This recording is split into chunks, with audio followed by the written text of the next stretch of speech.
হাসিনার জন্য 16 বছর এক্সক্লুসিভ নির্বাচন আয়োজন করে ভারত এখন বাংলাদেশে ইনক্লুসিভ নির্বাচন চায়। এটা হচ্ছে নরেন্দ্র মোদীর সেই নগ্ন বেহায়া চরিত্র।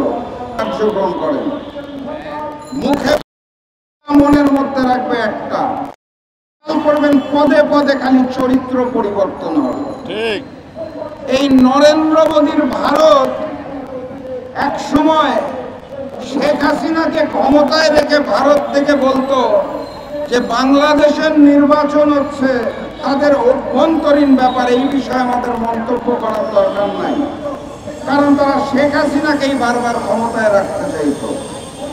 এখন সেই ভারত নতুন করে বলছে সবাইকে নিয়ে নির্বাচন করতে হবে, ইনক্লুসিভ নির্বাচন চায়। শেখ হাসিনার জন্য 16 বছর এক্সক্লুসিভ নির্বাচন আয়োজন করে ভারত এখন বাংলাদেশে ইনক্লুসিভ নির্বাচন চায়। এটা হচ্ছে নরেন্দ্র মোদীর সেই নগ্ন বেহায়া চরিত্র। তারা যে মুসলমান নিধনে নামবেন এটাই তো স্বাভাবিক। নরেন্দ্র মোদীর হিন্দুত্ববাদ এবং ভারতের ওই মন্ত্রণালয়গুলোর মনে হয় ভারতের কোথাও মসজিদ থাকলেই ওটার নিচে মন্দির আছে, থাকতেই হবে, এটা হচ্ছে তাদের নীতি। সেই ভারতের কাছে আপনি ভালো কিছু আশা করবেন এটা কখনোই হতে পারে না। সেই ভারত ওয়াকফ বিল সংশোধনীর মাধ্যমে মুসলমানদের দানকৃত মসজিদ, মাদ্রাসা, এতিমখানা এখন দখল করে লুটপাট করার পরিকল্পনা করছে। এখন তাদের নতুন করে আর মন্দিরের নিচে মসজিদ খুঁজতে হয় না। যে সকল মসজিদ আল্লাহর ধ্বনি দেওয়ার জন্য দাঁড়িয়ে আছে সেগুলোকে লুটপাট করার জন্য তারা এখন আইন পাশ করতে চায়, মুসলমান নিধনে নামতে চায়, মুসলমানদের দুনিয়া থেকে নিশ্চিহ্ন করতে চায়। আমরা বাংলাদেশে দাঁড়িয়ে স্পষ্ট ভাষায় জানিয়ে দিতে চাই, উপরে আল্লাহ আছে, সারা দুনিয়ার মুসলমানরা প্রস্তুত আছে। মুসলমান নিধনের ষড়যন্ত্র করবেন না। প্রয়োজনে ভারত বিরোধী আন্দোলন হবে।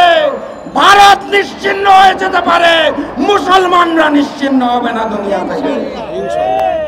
সংগ্রামী সাথী এবং বন্ধুগণ, লেন্দুক দর্জিকে দিয়ে সিকিম দখল হয়েছিল, শেখ হাসিনাকে দিয়ে বাংলাদেশ দখল করা যায় নাই। বাংলাদেশের মানুষ হচ্ছে সেই জাতি যারা রক্ত দিতে জানে, যারা প্রতিবাদ করতে জানে, যারা প্রতিরোধ করতে জানে, যারা শেখ হাসিনাকে প্রতিরোধ করেছে, প্রয়োজনে ভারতীয় র এবং নরেন্দ্র মোদীকেও প্রতিরোধ করবে ইনশাআল্লাহ। আমি আজকে আপনাদেরকে স্পষ্ট ভাষায় বলতে চাই, আমাদের এই অন্তর্বর্তী সরকার ভারতের চোখে চোখ রেখে প্রতিবাদ জানিয়েছে। যখন ভারত বলেছে মুর্শিদাবাদের দাঙ্গার পিছনে বাংলাদেশের মানুষ দায়ী, আমি অন্তত এই বিষয়টা নিয়ে অন্তর্বর্তী সরকারকে ধন্যবাদ জানাতে চাই। সেই প্রতিবাদের পরিপ্রেক্ষিতে গতকাল ভারতের স্বরাষ্ট্র মন্ত্রণালয় থেকে বলেছে যে বাংলাদেশ যে করেছে এটা নাকি লোক দেখানো প্রতিবাদ, এই প্রতিবাদ নাকি অবাঞ্ছিত, এই প্রতিবাদের নাকি কোনো প্রয়োজন ছিল না। আমরা যখন বাংলাদেশ থেকে বলেছি যে ভারতে মুসলমানদের উপর অত্যাচার করা হচ্ছে, সংখ্যালঘু মুসলমানদের নিরাপত্তা দিতে হবে, তখন ভারত সরকার সেটার বিরূপ প্রতিক্রিয়া জানায় আমাদের। এটা হচ্ছে সেই নরেন্দ্র মোদীর ভারত সরকার যারা শেখ হাসিনার পতনের পর আমার দেশের হিন্দু ভাইদের নিয়ে কথা বলেন। বাংলাদেশের হিন্দু সমাজ, বৌদ্ধ সমাজ, খ্রিস্টান সমাজ মুসলমানদের সাথে একত্রিতভাবেই থাকে। বাংলাদেশের হিন্দুদের কোনো আতঙ্ক নাই, বাংলাদেশে হিন্দু মুসলমান ভাই ভাই। আপনারা ভারত বরং আপনার দেশের মুসলমানদের রক্ষা করুন। মাত্র রমজান মাস যে শেষ হলো, সেই রমজান মাসেও হোলি উৎসবের নাম করে হিন্দুস্তানের উগ্র হিন্দুরা মুসলমানদের উপর আক্রমণ করেছে, মসজিদে যেতে বাধা দেওয়া হয়েছে।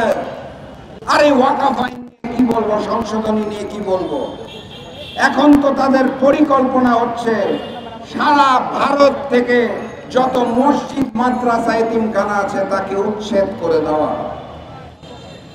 আমি বাংলাদেশের একজন ক্ষুদ্র সচেতন রাজনৈতিক কর্মী হিসেবে মিডিয়ার ভাই এবং বোনদের মাধ্যমে জানিয়ে দিতে চাই, বাংলাদেশের মানুষ হিন্দুস্তানের মুসলমানদের অপমান সহ্য করবে না। নারায়ে তাকবীর বলে আমরা প্রস্তুত আছি। ইনশাআল্লাহ হিন্দুস্তানের মুসলমান ভাইদের সাথে আমরা আছি। আমরা ফিলিস্তিনের যে মুসলমান নির্যাতিত ভাইরা রয়েছে তাদের সাথেও আছি। আজকে আর বক্তব্য দীর্ঘায়িত করব না, শুধু বলে ওই ইহুদিদের জায়নবাদ আর হিন্দুস্তানের হিন্দুত্ববাদকে বাংলার মুসলমানরা প্রতিরোধ করবে ইহুদি পণ্য এবং হিন্দুস্তানি পণ্য বয়কটের মাধ্যমে ইনশাআল্লাহ। আগামী দিনের স্বপ্নালী মুসলিম বিশ্বের প্রতি আহ্বান জানিয়ে আমি আজকের মতো বিদায় নিচ্ছি। For more updates, follow us on Facebook, subscribe our YouTube channel, get the latest update on www.daily-sun.com.